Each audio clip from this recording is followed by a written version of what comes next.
Aloha! It's Kristen from Okina Jewelry, and I'm coming to you today to share one of the metalsmithing techniques that we use here in the studio, especially when we're doing recycled gold. It's an ancient technique, and it's called sand casting. Enjoy!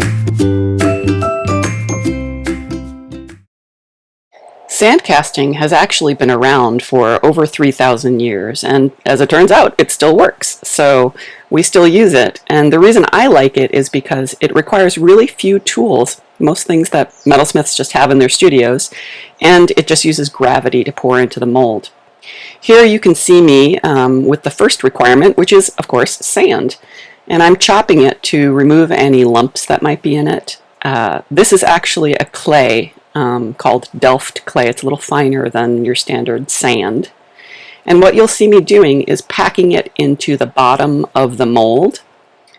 This mold is an aluminum ring that actually comes in two parts that fit together snugly. And the bottom part is called the drag, and the top part is called the cope. I put the drag upside down on a flat board, and now I'm just packing that sand in as tight as I can get it. The tighter I can get it, and the finer the sand, the better my casting is going to turn out. I'm in fact packing it so tightly that I'm taking my planishing hammer here and pushing it down really hard into the mold. It's domed slightly still, it's kind of sticking out the top, so the last thing that I'll do for the bottom of the mold is just level it off. I'm just using the back of a fettling knife. You don't need a sharp tool. Some people just use a ruler. Any straight edge will do. Next, you'll see me turn over the mold, and I'm going to check it quickly for any little gaps, especially along the rim there. I'm going to fill them up with a little bit of extra sand just pushed in with my finger. If this were a larger model that went out closer to the edge, I might have packed it a little more tightly around the edge, but my model's pretty small. And here is my model. I'm going to take it and push it about halfway into that nice flat surface that I created. With a flat-bottomed piece like the one I'm doing, I could have also just laid it right on top. Next, I apply a separating compound. In this case, it's just talc, and you'll see me brushing it around. This is going to make sure that the next layer of sand doesn't stick to this one. I'm also making sure I remove any excess because I don't want any to be next to my model and possibly obscuring details. Now I get to reassemble my mold, and I'm being really careful here. If you look closely, you'll see that there's a little notch carved into the lip of both the cope and the drag. I have to make sure that those are aligned. Those are my registration marks, and that's the only way that I'll be able to tell if my mold is aligned correctly when I reassemble it after I take the model out. Now we pack the top the same way that we did the bottom. Actually, I'm going to do it a little bit harder than I did the bottom because there's no model to press into this side. So if I can get it really nice and tightly packed, my next steps will be a little bit easier. So here I am with the planishing hammer again. Pack, pack, pack. Leveling it off again. Next, I'm going to try to separate the two halves of the mold very carefully. I don't want to twist here because I don't want to disrupt the impression that I've made with my model, so I'm kind of interlacing my fingers and wiggling very carefully and just trying to separate it straight out. Oh, and I did it!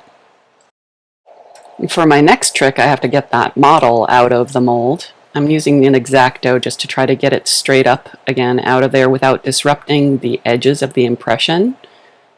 I always feel like this is a little bit like playing that game of Operation. Bzz. Once it comes out, oh, there we go. Pretty much from here on out, my main goal is to try to maintain the integrity of the inside impression. So any little lip that might have formed from removing that model, I'm just smoothing that down with a spatula and my fingertip. I might even put the model back into the mold at this point just to make sure that it's not disrupted at all. As with any casting method, I have to create some kind of channel for the molten metal to be able to reach the void in the mold. And the easiest way I've found to do that is to use a drill bit. And you're not actually really drilling with the drill bit, you're just kind of using it as a cylinder to press through. It's okay if it blows out a little bit. out the top because we're going to actually be forming that into a funnel later. And just like with spruing for lost wax casting, you want to think about the way that water would flow, because metal is going to be doing basically the same thing when it's molten. So I'm choosing a wide spot to put my main sprue, and the metal that way can kind of flow to the smaller areas. Cleaning up the hole a little bit here, making sure there's no loose sand on the inside of my mold. And I'm using the back of the drill bit here to compress it, and I'm even going to put the ring back in to compress any areas that have gotten loose from me pushing through that drill bit. Finishing that hole off. You really want to take time with this, preserving that impression. And now I'm going to open up and create a funnel. This funnel can be quite wide, and in fact it's going to go down almost all the way to the model void on the inside. You don't want the actual channel part to be much longer than 1 or 2 millimeters. That extra space is just space for the metal to cool off, get clogged up. And we want to make this as easy as possible for the metal to flow. We don't want to create turbulence, just a nice smooth funnel. And again, double checking to make sure that I haven't created any loose areas on the inside. Also checking the depth of the funnel and smoothing it out. Now the last step that I have to take in creating my mold is to create some air vents. And yes, the sand is porous, but we really want to create as many escape routes for that cool air that will be trapped inside the cavity of the mold so that the molten metal can flow in as easily as possible. And I'm just using a much smaller drill bit here to make that happen. The smaller and the more numerous your vents, the better. These very, very rarely will fill up with actual metal. It doesn't like to flow back upward. But if it does, it's easy to file off once it's cast. It's a lot easier and better to have outies than innies in your casting. And I fuss over these air vents quite a bit, so I cut out the last minute or two of that part. Once your vents are all cut, all you have to do is reassemble your mold, and remember, line up those little registration marks. Here I am searching for them.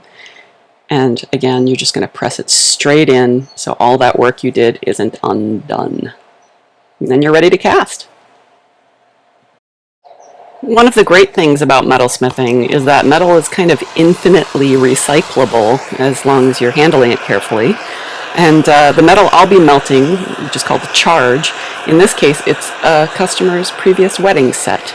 So I removed the diamonds, I took out any solder joints, and I weighed the model to figure out how much metal I needed. As I mentioned, the nice thing about sand casting is that it doesn't really take any specialized tools. I'm just here at my soldering area. I've created a little wind-proof zone so that my metal will heat more quickly. And I'm just using an acetylene air torch. It's a silversmith with a number 4 tip for those of you who are interested. And a pouring crucible. This is the whip style of pouring crucible, which comes as just unglazed porcelain. You glaze it with some borax. Making sure that I use a separate crucible for every alloy that I might be casting.